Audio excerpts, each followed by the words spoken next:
E Lobão, depois da primeira autobiografia foi 2010 que foi lançado, né? Teve livros posteriores, né? Foi. É, o que foi em seguida foi o Manifesto do Nada na Terra do Nunca, correto? Foi. Fala um pouquinho sobre ele. Foi publicado alguns anos depois. Foi em 2012. Ele era um insight que eu sempre tive de uma coisa que sempre me causou muito incômodo, que é ter a Semana de Arte Moderna como o pilar onipresente, onipotente, onisciente de todo o panorama cultural brasileiro. Então, você brainwashed, né? Qualquer pessoa, fiz Sim, uma enquete, em qualquer lugar do Brasil, você a partir do segundo ginásio, as pessoas já falam do parnasianismo, falam mal do sim. Olavo Bilac, vocês falam, todo mundo já tem aquela coisa Aquelas igual verdades, né?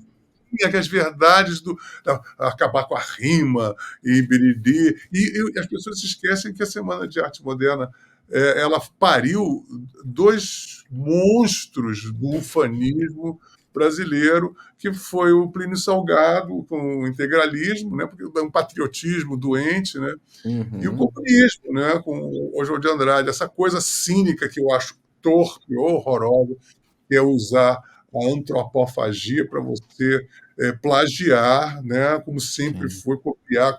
Aí você tem o Portinari, com aquela cultura comunista, tipo, horrível, faz tudo muito feio, muito Uhum. subproduto. Aí copia o dadaísmo, copia o realismo, copia o cubismo, faz toda aquela arte popular comunista. Muito. Aí você mistura índio. Isso é muito cafona e muito primário, né? Sim. Essa coisa, o Bispo Sardinha sendo comido, e a gente vai acabar com a Europa, vamos roubar deles, nós somos ladrões, nós somos primitivos, nós temos. Aí aquela coisa de elogiar os seus piores defeitos viram grandes virtudes. A Sim. Fernanda de 22 tem esses atributos muito acentuados. E outra coisa, eu também percebi, num estudo que eu fiz, que todos os elementos que foram eventualmente contra, antagônicos, foram totalmente evaporados, né, durante esses 100 anos, né, agora. Sim. E nós continuamos com a mesma coisa. Hoje em dia, um cara faz uma poesia concreta, ainda com aqueles coisas meio assim, ainda é moderno, né? Aí você tem isso na escultura, você tem isso na pintura, você tem isso no cinema, na música. Todo mundo Uhum. ainda vividamente, nem digo influenciado, não, mas é uma formatação que não há exceção à regra, né? É uma, é uma regra sem exceção, pelo menos vigente na cultura brasileira. Todos são antropófagos, todos são tecem loas da Semana de Arte Moderna de 22, e eu acho isso um veneno, eu acho, e por causa disso mesmo, eu faço, na verdade, a primeira intervenção do Manifesto do Nada, na Terra do Nunca, eu ponho nada, porque eu falo, eu sou nada, eu sei, quem é você? Eu falei, eu não sou ninguém, eu sou nada, eu sou uma pessoa que não tem a menor importância, bererê, bererê, mas eu quero deixar Mas, claro. E aí eu invado a primeira intervenção literária do livro foi ter invadido o manifesto antropofágico do Oswald de Andrade sim. e transformar ele num diálogo. A família proibiu. Ia ficar muito mais Uhum. interessante. Eu tive que formatar de outra maneira para que fosse liberado, porque eles não queriam mexer no poema do pobre Uhum. coitado. Sim. Então, mas assim, eu interferia em cada sentença, em cada afirmação do. Eu falava, mas Uhum. como? Porque isso, mas como você vai. Como que você vai achar isso bacana? Por isso eu questionava tudo, com outras perguntas, inclusive. Eu achei o Sim. livro bastante interessante. Causou uma comoção, as pessoas me odiaram e me transformaram numa fofoca. Né? Eu falo de várias coisas, não falo só da Semana de Arte Moderna, das questões subsequentes, né? Até chegar no politicamente correto, né? Nós chegar Sim. nos dias atuais. E o livro foi um escândalo, né? As pessoas. Como era de. Polêmico, né? Então, imagino que teve uma divisão, de repente, muito grande de crítica de público, né? Na interpretação do livro, talvez. Olha, eu também estou um pouco me lixando. Né? Foi a biografia, né? Quer ler, lê. Se não ler, tá tudo bem. eu tenho assim, eu tenho total imunidade sobre as pessoas acharem ou não acharem que eu estou fazendo. Eu não estou nem aí. Eu pensei assim, bom, provavelmente as pessoas vão ficar muito ofendidas, porque é típico de pessoas que se identificam com a coisa. Porque o negócio você não pode nunca se identificar com as coisas, né? E o brasileiro se identifica, tanto positivo, que se apaixona, ou se ofende. Mas a identificação sempre é muito pouco inteligente e muito pouco aproveitável como uma energia negativa, né? Então eu penso logo nisso, então eu escrevo, entrego lá, está pronto. E eu espero que pelo menos uma pessoa, pelo menos considere questionar aquilo que eu estou falando. Porque as pessoas tratam de uma maneira inquestionável, tipo assim, esse cara é um maluco, te taxo e ponto. Né?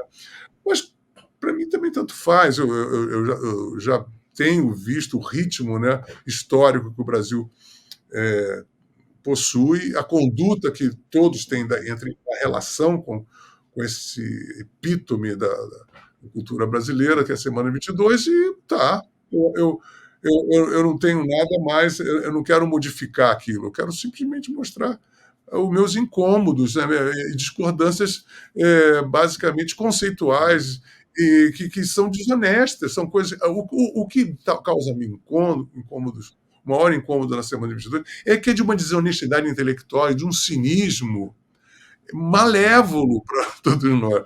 Porque a coisa de você copiar e dizer que você é antropofágico, citar o Sardim, eu acho isso de uma mediocridade, de uma desonestidade, uma pseudo-malandragem que me constrange, sabe? Como que.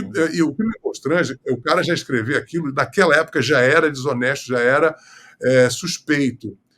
Agora, como isso pode sobreviver com tanta imponência, com tanta sedimentação, quanta fossilização, né, cultural de uma coisa que não tem absolutamente dúvidas quanto àquilo. Sim. E quantas gerações consumiram aquilo sem questionar absolutamente nada. Isso me deixa muito impressionado, sabe? Porque é muito questionável, é muito de mau gosto e faz muito mal à saúde mental das pessoas.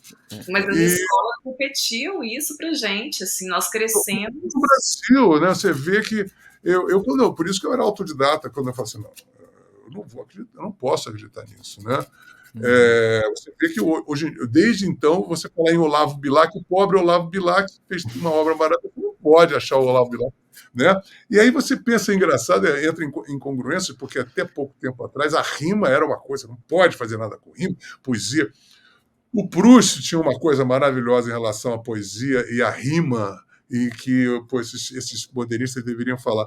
Às vezes, no afã do poeta encontrar uma palavra que possa rimar, ele, ocasionalmente, aleatoriamente, acaba descobrindo novos significados para as coisas que ele não mesmo conhecia. A rima impõe um outro significado. E eles tiraram isso e foram adotar aquela poesia de flashes e automática, que eu acho ridículo, ou poesia concreta, que eu acho mais ridícula ainda também. Mas, bem, aí depois, agora, as idiosincrasias, né? Aí a Semana de Arte Moderna apoia, por exemplo, um movimento como o do rap, né? E o rap é pura rima, né? Então, assim, quase que a essência do rap é a rima ali, né? Das batalhas e tudo. Diga-se de passagem.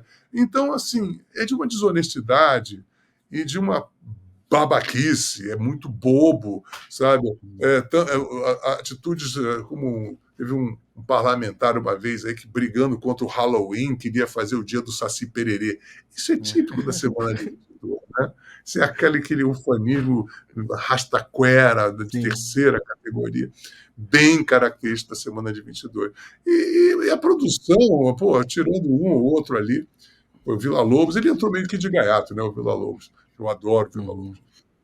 Ele entrou, foi de sandália, né? Participou ali no Teatro Municipal aí de São Paulo, veio lá. Mas, assim, tirando isso, pouquíssima coisa sobra, né? Ali. Realmente, que não seja pose, muita pose, né? Pose por tudo quanto é lado. E essa pose é a falta de questionamentos, né? Acho que essa palavra pegou muito, né? Essa falta de, tipo, impôs... E o deslumbramento, né? O cara, você viu o André Breton criando o Manifesto do Surrealismo, o Dadaísmo, o André, todos aqueles caras lá da França, né, que se reuniam principalmente em Paris, adotaram o Partido Comunista, Picasso, André Breton, aqueles Uhum. caras todos, e aí esses caras fazem a mesma coisa, Sim. fazem a mesma coisa e É, achando muito tupiniquim, a parada é super tupi-guarani. Porra, é muito malandro, rastaquera, né? E aí o outro lá, o Plínio Salgado, vai para o outro lado, aí a direita e a esquerda se formam, um núcleo de direita e esquerda se formou na semana de 22. E nós temos hoje essas brigas políticas que estão até hoje com esses dois lados, né? Que pô, o Bolsonaro e o Lula, é sim. o que está para dessa briga idiota, com parâmetros absolutamente idiotas, natimortos, ou nasceram idiotas, né? Perfeito. Nasceram idiotas. Não se pode dizer, porque naquela época permitia. Não, não. Não, num país normal isso não era permitido. Você não ia querer mandar. O próprio Mário de Andrade depois falou que o Macunaíma, ele nunca escreveu o Macunaíma como se fosse uma apologia ao herói sem Sim. nenhum caráter. Só que pegou como tal, né? O E ficou, Macunaíma, quando foi feito, né, depois para o cinema novo, foi adotado como um arquétipo a ser seguido, né? sim, O Lula, por exemplo, é uma espécie típica do Macunaíma redivivo, né? sim. E todos nós achamos isso super bacana, né? O Grande Otelo, né? Acho aquilo tudo, eu acho aquilo de última, né? Um mau gosto, uma coisa horrorosa. E as pessoas acham isso o máximo. E inquestionável. Ai de você se levantar uma questão em relação a isso, né? Você tem que beijar aquilo e seguir a liturgia da cartilha.